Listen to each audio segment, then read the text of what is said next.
ማኪ ናታል ከፍቅረኛው ከሰላም ጋር እንደሚገናኝ እያወቀችው ማኪ እሷም ተከትለው እንደምትሄድ እናም እሷም በተነጋገሩበት ሰዓት ሁለቱ እንደሚሄዱና ቫለንታይን ዴይ እንደሚያከብሩ በሰማች ሰዓት እሷም ቀይ ልብሷን ለብሳ ዛሬ ሰላምን ማግኘት ይኖርብኛል ከሱ መራቅ የለብኝም ስትል ራሷን ካማከረች በኋላ ተመሳሳይ ቀይ ልብሷን ለብሳ ናታል ፍቅረኛው ሰላምን የሚያገኝበት ቦታ ለመሄድ ትዘጋጃለች። በሰዓቱ እንደምትከተላቸው ያወቁት ወንድምና እህት እንዲሁም ሰላም ሁነው ነገሮችን አስተካክለው ሮዛ የሱ ፍቅረኛ መስላ እሷም ቀይ ልብስ ለብሳ ከወንድሟ ጋራ ቁጭ ብላለች። በዛን መሃል ሰላም ደግሞ የምትመጣው እዛው አካባቢ ተደብቃ ስለነበረ እሷ ደርሳ ከተመለሰች በኋላ ሁለቱ በነፃነት ፍቅራቸውን እንዲያጣጥሙ የተነጋገሩት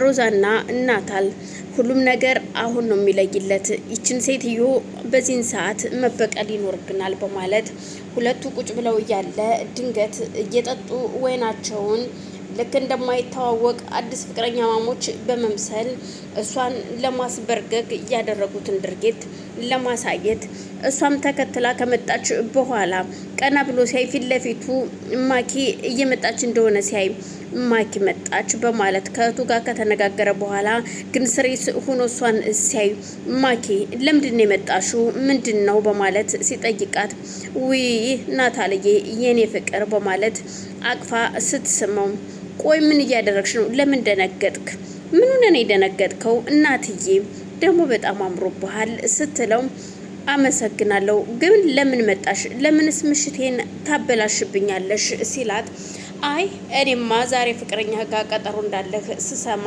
ፍቅረኛህን ለመተዋወቅ ነው የመጣሁት አንተ እንደሆነ እኔ ልታስተዋውቀኝ ፈቃደኛ አይደለም ስለዚህ እኔ ደግሞ መተዋወቅ ስላለብኝ ነው የመጣሁትና ልተዋወቃት በማለት ዞር ብላ እሺ ወይዘሮ ሰላም እንዴት ነሽ በማለት ስለታናግራት ብትፈልግም ሮዛ ግን አንገቷን ደፍታ ስለነበረ ግራ የተጋባችው ማኪ የኔ ቆንጆ ልንተዋወቅ እንችላለን ማክበል እባላለሁ ስምሽን ቀና በይና እንተዋወቅ ብላ ስትል እሷም ቀና ብላ ከተቀመጠችበት ትነሳለች።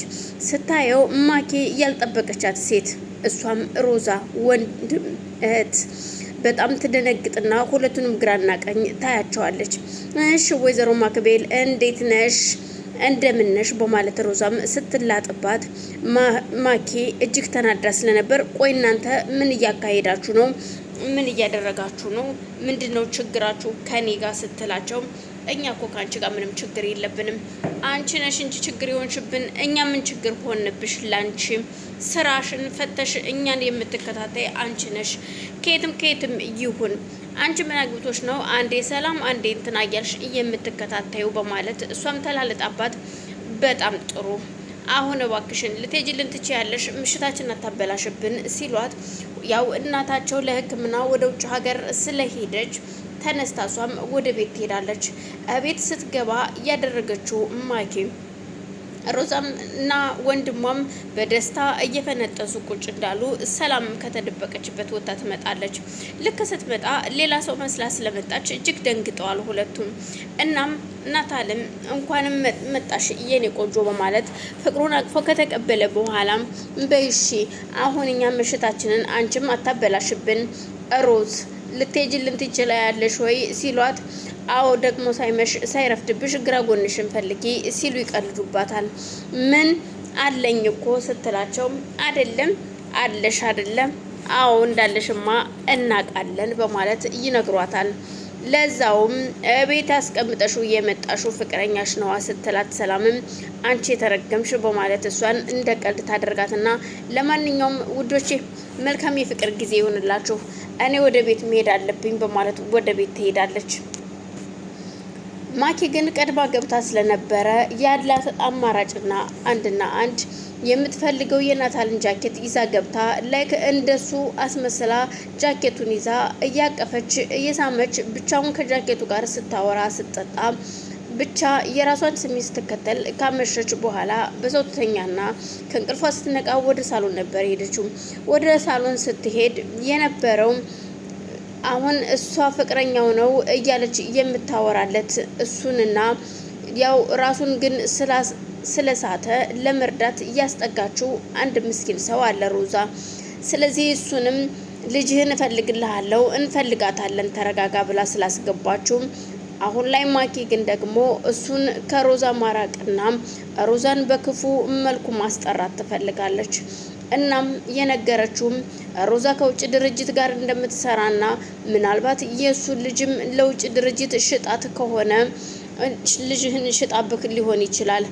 ሮዛ ማለት እንደዚህ ነው ሰዎችን እያግባባች የምትቀመጠው። እናም አንተን እንደዚህ ያለችህ በዚህ መልኩ ሊሆን ይችላል። ካላመንከኝ ቆይ ሰነዶች አሉ ላምጣና ላሳይ በማለት የተቀመጡ ሰነዶችን አምጥታ ታሳየዋለች። አልገባኝም። እዩልህ ቅዱስ፣ እኔን ካላመንከኝ እነኝ ሰነዶች አንብበ መረዳት ትችላለህ።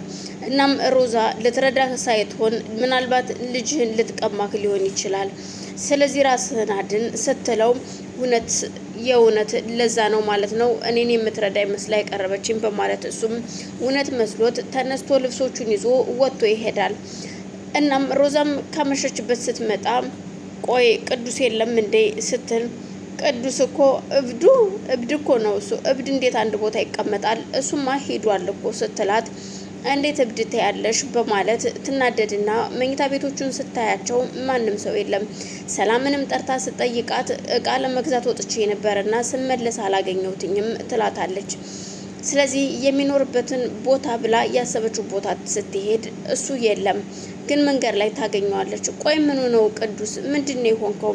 እኔ በምችለው አቅም ሁሉ ላግዝህ እየሞከርኩ ነው፣ አንተ ግን ምንድነው የተፈጠረው ስትለው እባክሽን ከዚህ በኋላ አትቅረቢኝ፣ አንቺ ክፉ ሴት ነሽ፣ አንቺን አምኜ መቅረቤ ነው እየጎዳኝ በማለት እሷን ክፉ አድርጎ ሲናገር አልገባኝም ምንድን ነው በቃ አልፈልግም አትምጭብኝ ይላታል። እሷም በውስጧ ባይጨክንም ግን ወደ ቤት ተመልሳ መታ ቆዝማ ቁጭ ብላ ነበረ። አየሽ ሮዛ ፍቅር እንዴት እንደሚያደርግ እኔንም ፍቅር እንዲህ ነበር የሚያደርገኝ አሁንም እያደረገኝ ያለው። ስለዚህ የፍቅርን ህመሙ ይግባሽ እወቂው። አሁን ቅዱስ አልፈልግሽም ብሎ ወጥቶ ስለሄደ አንድ ብድ ስላፍቀረሽ አልፈልግሽም ስላለሽ እንደዚህ ሆንሽ አይደለ? ጤነኛ ያፈቀር ነው ምን እንበል ስትላት አንቺ እገልሻለሁ በማለት አንገቷን ትይዛታለች። ሰላም አሁን ላይ ሂዳ ያመሸችበትን እያላወቀችው ማኪ ግን ደግሞ ያወኳት ቀን እግዚኦ መሐረነ ክርስቶስ አንቃታለሁ